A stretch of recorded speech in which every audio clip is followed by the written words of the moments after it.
Break के बाद रुक करेंगे बुलेटिन की ओर। इस बुलेटिन में बात होगी हमीरपुर की, जहां जब थाने में हुए फेरे पुलिस बनी शादी की गवाह।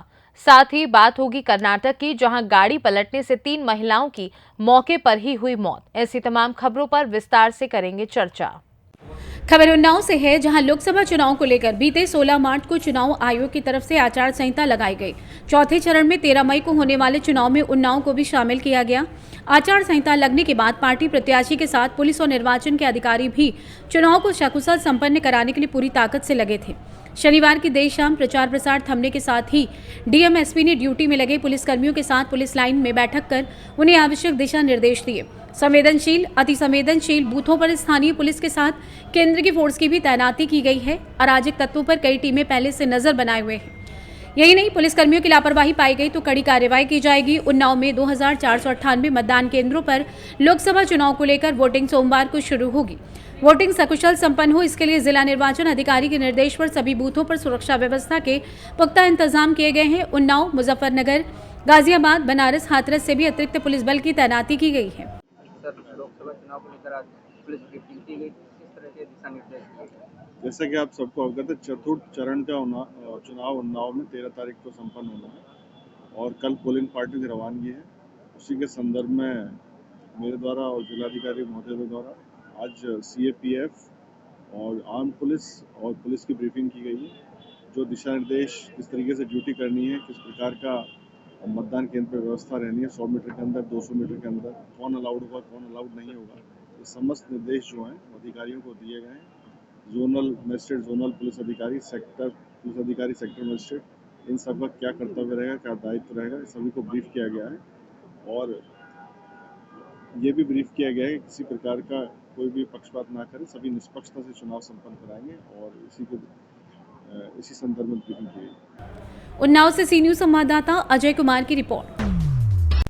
यूपी के हमीरपुर जिला महिला थाने में आज एक शादी बड़ी धूमधाम से कराई गई। शादी में न सिर्फ वर वधू के परिजन शामिल हुए, बल्कि पुलिसकर्मी भी इस शादी के गवाह बने और दूल्हा दुल्हन पर फूलों की बरसात की। टूट चुकी शादी को दोबारा फिर से करवाने में विधिक सेवा प्राधिकरण ने महत्वपूर्ण भूमिका निभाई।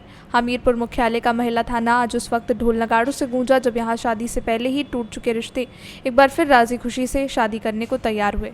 दरअसल नेठी गांव की रहने वाली युवती अंकिता के परिजनों ने पुलिस को तहरीर दी थी कि उसकी शादी घाटमपुर के परसेड़ा गांव के रहने वाले राघवेंद्र के साथ तय हुई थी और ओली की रस्म भी हो चुकी है। लेकिन अचानक उनको संदेश मिला कि वर पक्ष बारात लेकर नहीं आएगा। इस बात से परेशान होकर अंकिता के परिजनों के साथ मिलकर महिला थाने पहुंच गई थी। युवती द्वारा दी गई तहरीर को पुलिस ने गंभीरता से लिया।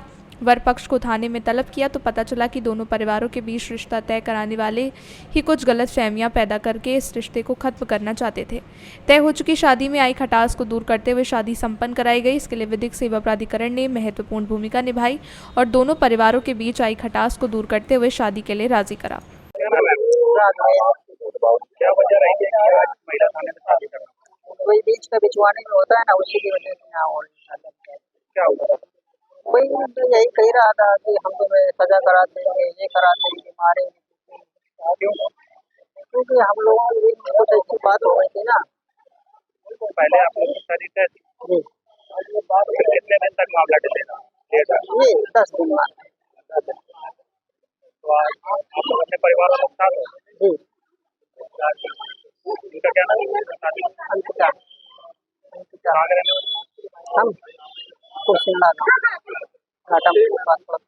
छाया प्रजापति है। मैं विधिक सेवा प्राधिकरण से पीएलवी की पत्रकार हूँ। महिला थाने में शादी कराई गई, क्या वजह है? इसकी ये वजह रही कि इन दोनों के जो मीडिएटर थे बीच में, जो बिचवानी होते हैं, उनसे जो है थोड़ी सा इनको वो जो है मिसगाइड कर रहे थे और उसी की वजह से कुछ गलतफहमी हो गई, जिसकी वजह से लड़की पक्ष ने आके यहाँ पे प्रार्थना पत्र दिया। तो इन दोनों को जो है बुलाया गया और दोनों से सारी चीजें पूछी गई। तो बाद में यही हुआ कि वो इनके बीच में कोई प्रॉब्लम नहीं है, प्रॉब्लम वही जो है तीसरा व्यक्ति कर रहा था। इस वजह से इन दोनों से को जो काउंसलिंग के द्वारा समझौता करवाया गया, हम सभी लोगों ने मिलकर करवाया और अंततः इनके दोनों परिवार वाले राजी हो गए कि हम शादी यहीं से करें। तो दोनों की शादी यहाँ से करें। कहाँ के रहने वाले? ये लड़की नेठी से है और लड़का ये कहाँ से? परसेड़ा से। हमीरपुर से सी न्यूज संवाददाता जितेंद्र की रिपोर्ट। खबर कर्नाटक से है। यहाँ हथनी तहसील के बलिगेरी गांव में काम के लिए महाराष्ट्र जा रहे 3 महिलाओं की क्रूजर का टायर फटने से मौके पर मौत हो गई। ये घटना महाराष्ट्र के जत्त सांगोला मार्ग पर हुई। क्रूजर गाड़ी का अचानक टायर फटने से गाड़ी पलट गई। दुर्घटना में अथनी तहसील के बिल्लौरी गांव के 3 महिलाओं की मौके पर मौत हो गई और घायलों को स्थानीय अस्पताल में दाखिल किया गया। मृतकों की पहचान अथनी तहसील के बलगोरी गांव के निवासी महादेवी चौगला, गीता धोडमड़ी और कस्तूरी बताया गया है। कर्नाटक से सी न्यूज़ संवाददाता रमजान मुलानी की रिपोर्ट। खबर नर्मदा से है। नर्मदा के तिलकवाड़ा के पास गंभीर एक्सीडेंट हुआ। यहां एक 30 वर्षीय युवक की घटनास्थल पर मौत हो गई। रात को अंधजीत 9 बजे के पास ये एक्सीडेंट हुआ। वहीं तिलकवाड़ा तहसील के टेकरा कामसोली गांव के जगदीश जयंती भाई तड़वी की मौत हो गई। बताया जा रहा है कि वो पैदल चलकर टेकरा कामसोली से तिलकवाड़ा जा रहे थे। उस वक्त पीछे से मोटरसाइकिल चालक ने उन्हें टक्कर मार दी और उनकी मौत हो गई। वहीं एक्सीडेंट होते ही बाइक चालक घटनास्थल पर अपनी मोटरसाइकिल रखकर फरार हो गया है। एक्सीडेंट में जगदीश तड़वी को सिर के हिस्से में गंभीर चोट लगने से घटनास्थल पर ही दर्दनाक मौत हो गई। घटना के चलते स्थल पर बड़ी मात्रा में भीड़ एकत्रित हो गई। वहीं घटना की जानकारी मिलते ही पुलिस काफिला घटनास्थल पर आ पहुंचा और युवक के मृतदेह को अस्पताल पहुंचाकर आगे की कार्रवाई में जुट गई है। नर्मदा से सी न्यूज़ संवाददाता वसीम मेमन की रिपोर्ट। खबर प्रयागराज से है। यहाँ जसरा विकासखंड के अंतर्गत आने वाली अर्तुसुइया ग्राम सभा के ग्रामीणों के द्वारा गांव में किसी प्रकार का विकास कार्य न होने से लोकसभा चुनाव में मतदान न करने की बात करते हुए चुनाव बहिष्कार करते हुए गांव में एक रैली निकाली गई। गांव के मतदाताओं के द्वारा ये कहा गया कि गांव में नाली और सड़क की व्यवस्था नहीं होने से गांव के लोग परेशान हैं। ग्रामीणों ने यह भी कहा कि इस बारे में उनके क्षेत्रीय विधायक, ग्राम प्रधान, सांसद के साथ साथ ब्लॉक, तहसील और जिले पर भी शिकायत की गई, लेकिन शिकायत को दरकिनार कर दिया गया और इसी से नाराज होकर ग्रामीण इस बार लोकसभा चुनाव में मतदान नहीं करने की बात कर रहे हैं। प्रयागराज से सी न्यूज़ संवाददाता मंगला की रिपोर्ट। फिलहाल के लिए बुलेटिन में बस इतना ही। देश दुनिया की बाकी खबरों को जानने के लिए आप देखते रहिए सी न्यूज़ भारत।